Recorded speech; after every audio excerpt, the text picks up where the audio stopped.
जो कोणी माझ्याकडे नवीन माणूस येईल त्या प्रत्येकाला एक एक फोटो दे आणि सर्वांना सांग की ओम नमो भगवते वासुदेवाय हा महान मंत्र, या मंत्राची पुनरावृत्ती करा. हा मंत्र मनापासून हात मारण्याची मला ही हाक आहे. यानेच मला हात मारा. ती हाक मारतानाही अशीच मारा की ती माझ्या कानापर्यंत येऊन भिडली पाहिजे, म्हणजे तुमच्यासाठी मला ताबडतोब धावता येणार. माझी उभे राहण्याची जी पद्धत आहे ती अशीच आहे, एक पाऊल टेकलेलं आणि एक पाऊल अर्ध. कारण भक्तांनी हात मारल्यानंतर ताबडतोब मला धावता आलं पाहिजे अशी ती माझ्या पायाची पोझिशन आहे.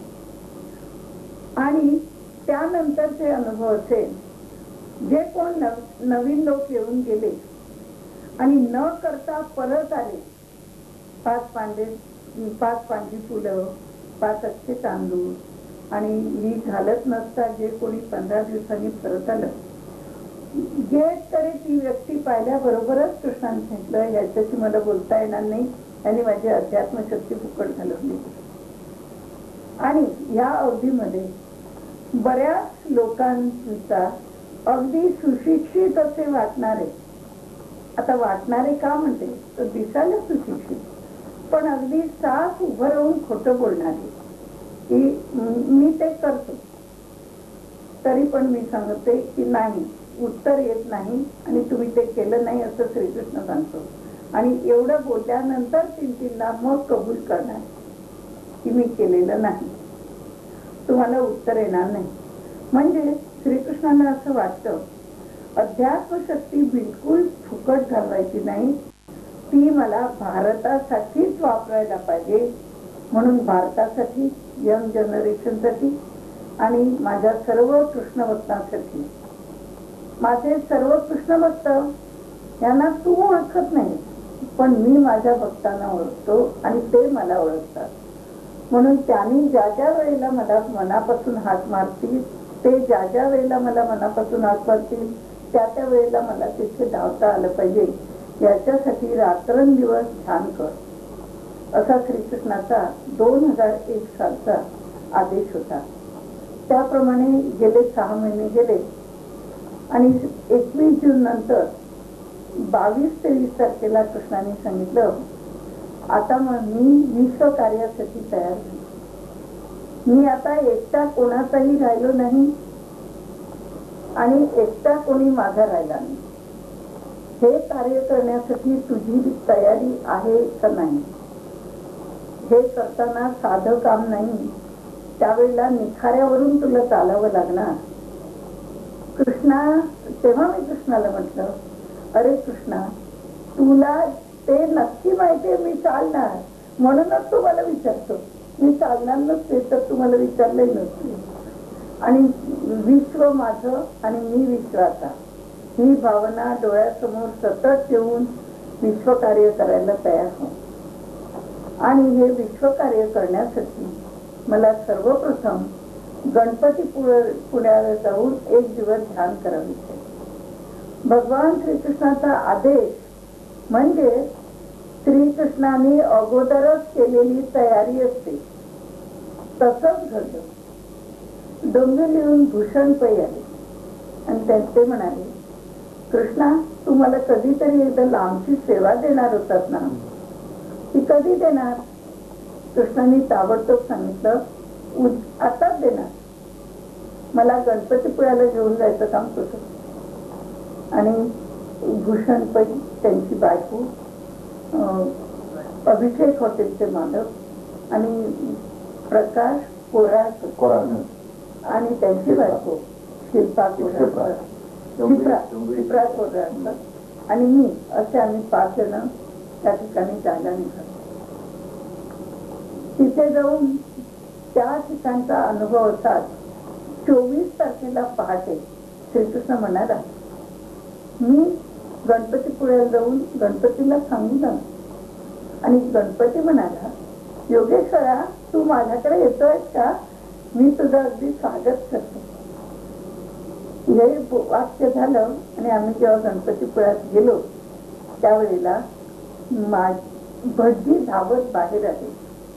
आम्ही सर्व तिथे उभे, पण कृष्णाने त्या भटजींनी मला फक्त बोलवलं. मला याचा अर्थ मी या ठिकाणी व्यवहारी बसेस मला सांगते, पण मला नाही.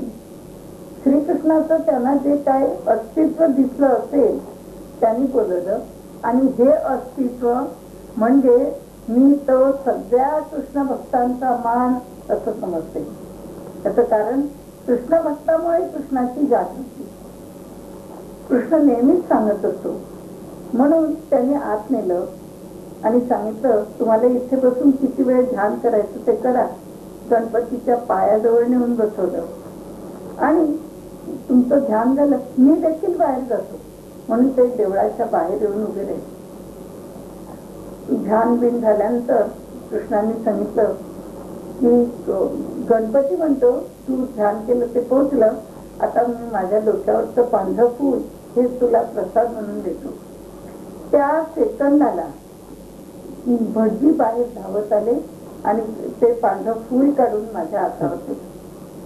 हाही मी सगळ्या कृष्ण भक्तांचा कृष्णाने केलेला सत्कार आदर असं म्हणते, तो माझा नाही. बाहेर आल्यानंतर अभिषेक हॉटेलचे प्रकाश पुराळकरांनी भटजींना विचारलं, तुम्ही ह्यांनाच काय बोलवलं?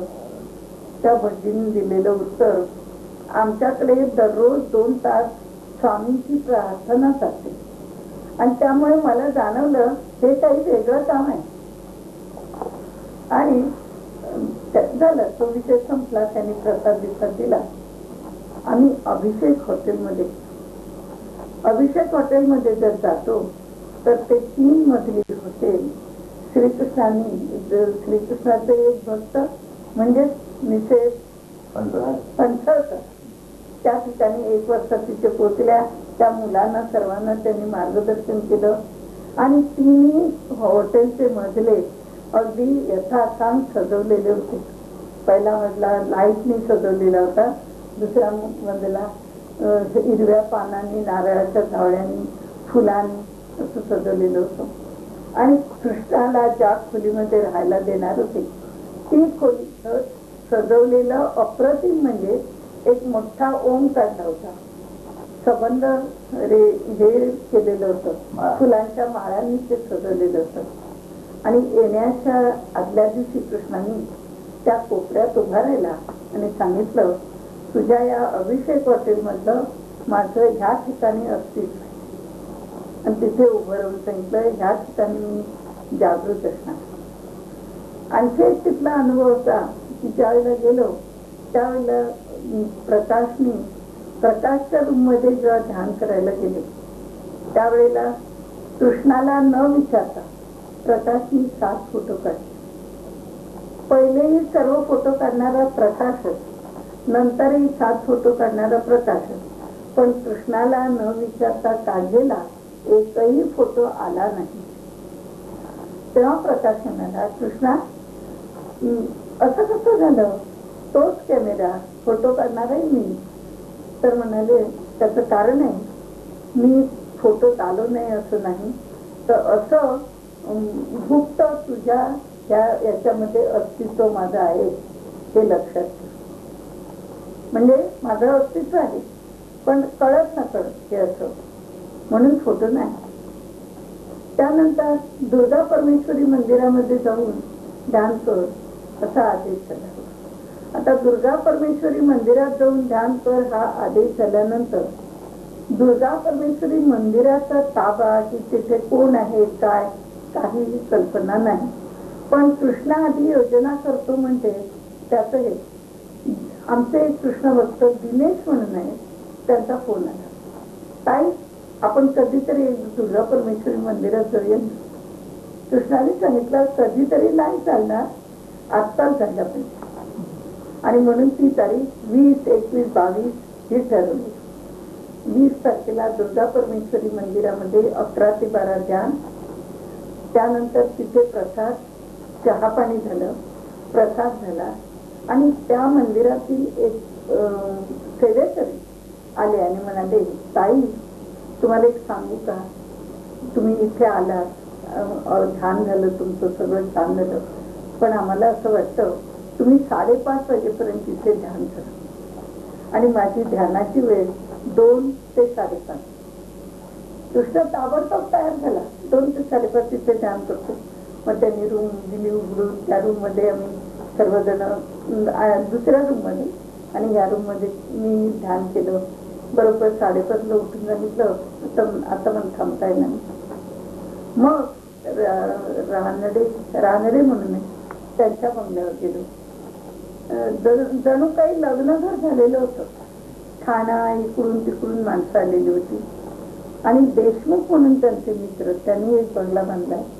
तर तिथे गेलो. तिथे गेल्यानंतर त्या देशमुखांच्याकडे पुष्कळ मंडळी आलेली होती, पण एक बाई सारखी तिथे वावरत होती. त्या बाईने पूर्वी कधी मला पाहिलेलं नाही, मी कधी त्यांना पाहिलेलं नाही. कृष्णाने तिला बोलवलं आणि सांगितलं, तू आज आलीस ते फार बरं झालं, तू आज आलीस ते फार बरं झालं. असं जेव्हा 2-3दा सांगितलं, त्यावेळेला कृष्णाकडे त्या बाईचं कळत नकळत दिल खोललं गेलं आणि तिला अख्खा बक्षी आवरेना. तेव्हा मी त्यांना म्हटलं, तुम्ही मला कधी पाहिलेलं नाही, मी तुम्हाला पाहिलेलं नाही, पण श्रीकृष्णाला तुमच्या मनात हे काय आहे ते निश्चित कळलेलं आहे, म्हणून हा तुम्हाला सांगतो, तू आलीस ते बरं झालं.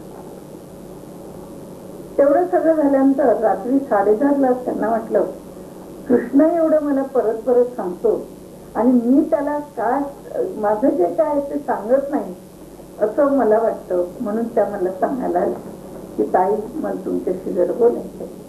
म्हटलं या बोला. तर म्हणाले, उशीर झालाय सर म्हणजे. आणि म्हटलं उशिराचा काय प्रश्न नाही, काय तुम्ही. आणि मग त्यांनी जे काय आपल्या अडीअडचणी होत्या त्या सांगितल्या. तेव्हाच मी त्यांना सांगितलं, पाच कृष्ण तुम्हाला परत परत सांगत होता, तू आज आलीस तर फार बरं असलं. त्याचं कारण आहे, तुला मार्ग दिसत नाहीये अशी अवस्था झालेली होती आणि आताही अजून दिसलेला नाही, पण कृष्णाचं हेतू केलं तर तुला निश्चित मार्ग दिसणार आणि सगळं